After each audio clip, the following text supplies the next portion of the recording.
इसी बीच एक और बड़ी जानकारी मिल रही है। सीएम नीतीश कुमार से ललन सिंह ने मुलाकात की है। नीतीश कुमार ने उद्धव ठाकरे से फोन पर भी बातचीत की है। संयोजक पद को लेकर के दोनों के बीच बातचीत हुई है। साथ ही सीट शेयरिंग का मसला भी जल्द सुलझाने की पेशकश की गई है। तो देखिए बड़ी जानकारी है, क्योंकि नीतीश कुमार को लेकर के अटकलें क्या है? अटकलें कि एनडीए में वो जल्द शामिल हो सकते हैं, यानी एक बार फिर से संभवतः यू टर्न नीतीश कुमार ले सकते हैं। और यही वजह है कि कांग्रेस ने अब एक बार फिर से अपने डिसीजन को पलटा है और संयोजक बनाने की बात नीतीश कुमार को लेकर हो रही है। इसी बीच सीएम नीतीश कुमार ने ललन सिंह से मुलाकात की है। साथ ही नीतीश ने उद्धव ठाकरे से फोन पर बातचीत की है। सीट शेयरिंग इस मुद्दे पर इंडिया का जो पूरा गणित है वो कहीं ना कहीं फंसता हुआ नजर आ रहा है। ऐसे में नाराज नीतीश को मनाने की जो कवायद है वो इस गठबंधन द्वारा इस वक्त की जा रही है। संयोजक पद को लेकर के दोनों के बीच बातचीत हुई है उद्धव ठाकरे और नीतीश कुमार की, और इसके साथ ही नीतीश कुमार ने शरद पवार से भी बातचीत की है। एनसीपी के प्रमुख शरद पवार से उनकी बातचीत हुई है। लेकिन देखिए अब यहां पर जो है ना पेच फंसता हुआ दिख रहा है, वो इसलिए भी क्योंकि नीतीश कुमार नाराज थे और वजह थी कि उन्हें संयोजक नहीं बनाया गया। जो दल है उनको जोड़ने का काम नीतीश कुमार कर रहे थे, तो जाहिर तौर पर मंशा उनकी थी कि पीएम कैंडिडेट के तौर पर वो प्रोजेक्ट किए जाए इंडिया की तरफ से, गठबंधन की तरफ से।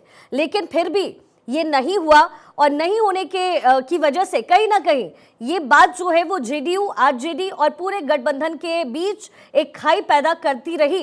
अब नीतीश कुमार जो है उन्होंने उद्धव ठाकरे से बातचीत की है, शरद पवार से बातचीत हुई है। सीट शेयरिंग को लेकर के भी जल्द फैसला हो सकता है, ये जानकारी निकल कर के सामने आ रही है। प्रवीण दत्ता हमारे साथ न्यूज रूम से लगातार बने हुए हैं। प्रवीण, अब क्या आप जो तस्वीर है वो देख पा रहे हैं? क्योंकि यहाँ देखिए, यहाँ बिहार तो है ही, 2024 का आम चुनाव है। नीतीश को एक डिसीजन पर आना होगा, और शायद यही वजह है कि वो नाराज होकर के ये बताना चाहते हैं कि वो टूट सकते हैं और फिर से एनडीए का हिस्सा हो सकते हैं। देखिए, मुझे ऐसा लगता है शिखा कि आज नए साल में अब ये एक नई शुरुआत इंडिया गठबंधन ने कर दी है। आज सुबह नीतीश कुमार, लालू प्रसाद यादव की एक वर्चुअल मीटिंग हुई, जो मल्लिकार्जुन खड़गे के साथ में, जो कांग्रेस अध्यक्ष हैं। इस वर्चुअल मीटिंग के बाद हमारे सूत्र बताते हैं कि ये बात लगभग तय हो गई है, और लालू प्रसाद यादव ने कन्विंस किया है नीतीश को संयोजक पद के लिए। यहाँ हमारे सूत्रों ने हमें ये भी जानकारी दी कि इस मामले में राहुल गांधी ने इनिशिएटिव लेकर खड़गे को ये मैसेज किया कि वो नीतीश कुमार को बनाएं। अब आप देखिए, उसके तुरंत बाद में कुछ ही घंटों के अंतराल में एक संयोजक की ढंग से घोषणा, उससे पहले उन्होंने बढ़कर जो इंडिया ब्लॉक के और साझीदार हैं जैसे उद्धव ठाकरे और शरद पवार, इन मत भूलिए कि सबसे ज़्यादा सीटें अगर यूपी के बाद हैं तो बिहार और उसके बाद महाराष्ट्र, तो यानी कि एक तरीके से उन्होंने इनफॉर्मली अपना संयोजक का जो रोल है वो प्ले करना शुरू कर दिया है। तो ये कुफ्र टूटा खुदा खुदा करके, कभी हाँ कभी ना, लेकिन अब शायद सब ठीक हो रहा है। चलिए अंदर खाने क्या चल रहा है, सर्वेश हमारे साथ इस वक्त जुड़ गए हैं। सर्वेश, क्या स्थिति है बिहार में इस वक्त? नीतीश कुमार जो नाराज थे, क्या मान जाएंगे अब?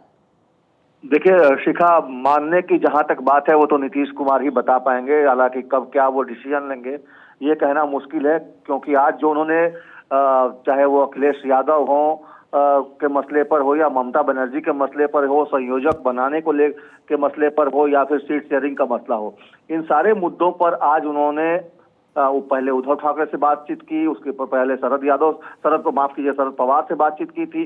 तो निश्चित तौर पर ऐसा लग रहा है कि नीतीश कुमार अब मान गए हैं और उनको मना लिया गया है।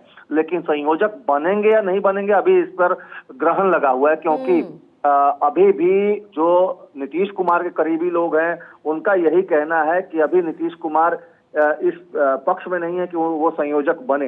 हालांकि उनको मनाने की लगातार कोशिशें जारी है, और जिस तरीके से आज जो घटनाक्रम हुआ है जिसमें कि उन्होंने शरद पवार से बातचीत की, फिर उद्धव ठाकरे से बातचीत की, तो ऐसा लग रहा है कि उस भूमिका में नीतीश कुमार अब आ गए हैं। क्योंकि जो हाल के दिनों में जो घटनाक्रम कुछ दिनों पहले से जो चले आ रहे हैं उसको देखकर ऐसा लग रहा था कि नीतीश कुमार नाराज हैं और काफी खफा हैं, और इस बात की जो बानगी थी वो साफ दिखने भी लगी थी। और सर्वेश, ग्रहण भले ही लगा हो, लेकिन कहीं ना कहीं जो विपक्षी गठबंधन है वो फिलहाल एक्टिव जरूर हो गया है।